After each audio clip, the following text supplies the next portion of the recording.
Back in the day, as an emo middle schooler, I loved the Uglies series of dystopian novels. The plot, for those unfamiliar, is that at age 16, the government makes you hot. You got your mandatory hotness surgery, and then you moved over to the hot side of town to live with all the other hot people. The twist, spoilers, is that the hot surgery also made you stupid. It was not the most subtle series in the world. In this series, the character who tried to, escape the mandatory hotness surgery so she didn't have to become stupid, went on a quest, and on this quest, she ate futuristic, dehydrated, dystopian food. The most iconic was called Spag Bowl for spaghetti bolognese. And when I purchased my first bag of TVP a few weeks ago, I was transported to the Uglies universe. This dehydrated soy product captures the essence of Spag Bowl like nothing I've ever eaten before. I am Tally on my hoverboard journey with my rations to escape mandatory hotness. TVP,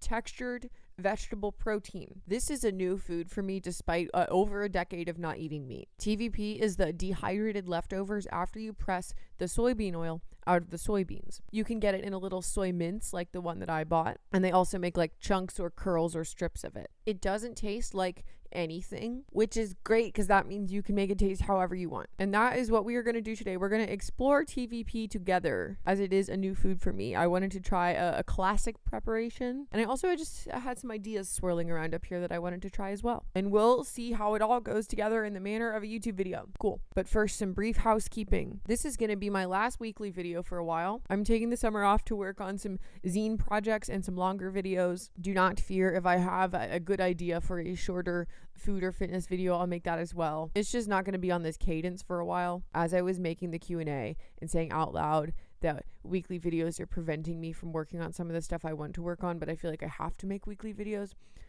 I realized no one's making me do that.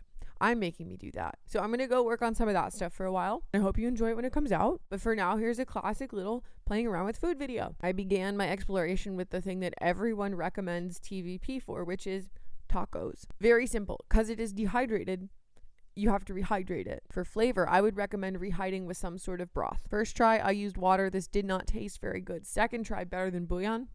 A general rule of thumb is to rehydrate it with 1 part hot liquid to 1 part TVP. So I did that to my little mince, and then I put it in the skillet with a packet of Old El Paso taco seasoning. One thing about me is I love white people taco night. And we got nothing fancy here. We went actually true to my childhood experience of white people taco night, which was no vegetables, soft tortillas, melty cheese, ground beef. I've got the little Vile Life Mexican shreds in my TVP. This straightforwardly just tastes like Taco Bell. And one thing that's kind of fun about like a lot of fake meat and soy products is that they do just taste like fast food, because so much fast food has like soy filler anyways. The Impossible Spicy Nuggets might as well just be straight from Wendy's. I need to dip them in a Frosty. TVP is very good in a taco capacity, or really any sort of ground meat capacity. Spaghetti with meat sauce, chili, shepherd's pie. And as with most mush foods, you don't just have to have it be like one thing. You could do TVP mixed with Impossible or ground or regular beef if that's your vibe. You could mix it with red lentils. You could mix it with mushrooms. You could mix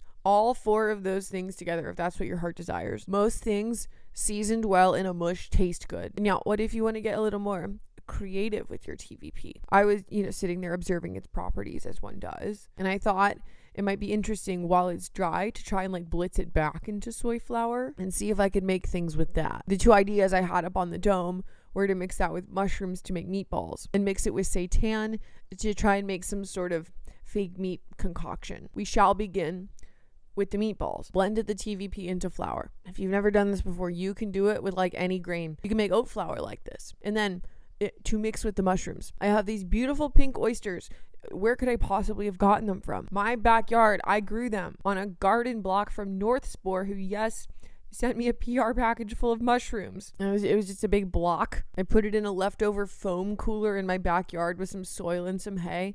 And a couple weeks later, I had these big and beautiful mushrooms. And once I picked them, more grew like 3 days later. I have an embarrassment of riches of pink oyster mushrooms right now. And if you perhaps want to grow mushrooms in a little cooler in your backyard or in a garden or inside, I also got a little indoor block that you just spritz with water and it grew lion's mane. I do in fact have a link in the description. And if you follow it and use code SINCERE, you can get 10% off your mushrooms. They didn't pay me to say this other than in mushrooms, and I get a cut if you do that. You obviously don't have to, but it was actually really fun to grow mushrooms mushrooms. Anyway, I harvested my mushrooms. I chopped them really tiny. I cooked them down with some garlic, and then I blended that into mush with the TVP flour. Added some meatball forward seasonings and a little bit of regular flour to get this whole operation to stick together, and just like slowly added more liquid until we were at the right texture to form balls, because TVP has no flavor, and this is not like a direct one-to-one rehydration with a nice flavorful liquid. You're gonna want to like over season these so you don't have meatballs that taste like sand. So I did that to the inside, and then also on the outside we had a little salt, pepper, olive oil, and then I air fried them until they were crispy. I did this because I was unsure at the time if they would hold together for a pan fry,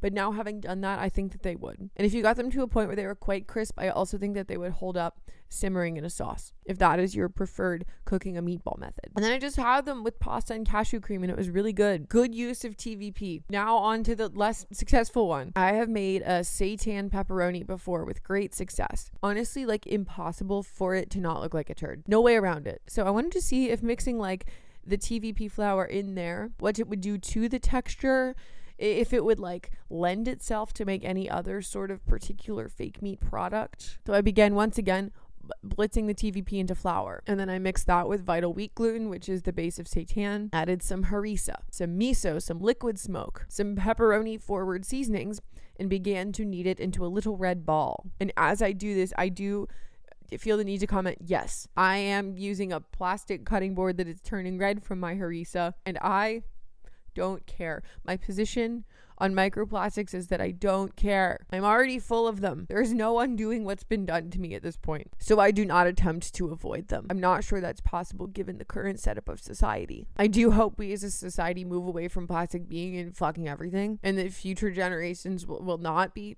full of plastic, but I already am, and that's just how it's gonna have to be. Anyway, I determined through kneading my little ball of harissa TVP seitan dough that this particular dough ball was not going to stick together the way just making it with Vital Wheat Gluten would. It formed a solid enough ball that I was able to create yet another little turd that I could put a little oil on and roast, but there was not like gluten development. Whatever was happening between the seitan and the TVP, it did not combine in a bread-like way. It did get a nice crust on it from roasting it, but it crumbled when I cut it, and it didn't stay as like firm pepperoni slices. You cannot slice this like you can seitan. Now, did it taste good? Yes. Did I just crumble up a bunch of it and put it on pizza and eat it?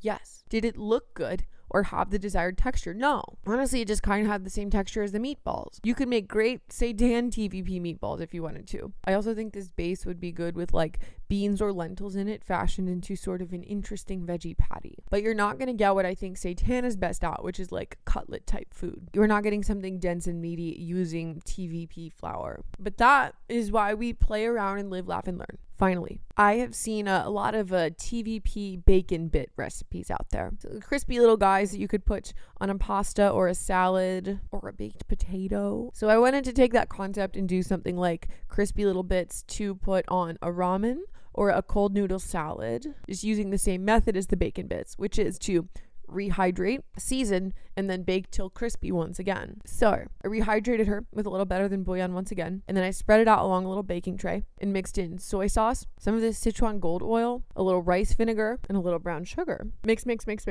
then I baked it until it was crispy again and put her on top of a little ramen. The one I'm using is the Imi brand spicy red miso, which I would say tastes good for a quote unquote healthy, high protein plant-based ramen. The noodles are real chewy, but that is probably where the protein lies. And then I took my little crispy bits and I went and sprinkled them on top, and they really did hold up quite well. I think I will do this again in future weeks as like a little crunchy salad topping. I love an alternative crouton. Okay, those are some things I'm playing around with right now in the TVP department. It's department for my Americans. If you are a TVP head, I would once again like to hear what you like to make with it. I keep hearing that the soy curls with just like a little salt, pepper, and oil in the pan is so good. Perhaps a little trip to the Asian market is in order. Cool. I hope that this was fun for you. And if you're like, no more weekly videos, fear not, I'll be back. And I'll be back not next weekend, but like soon.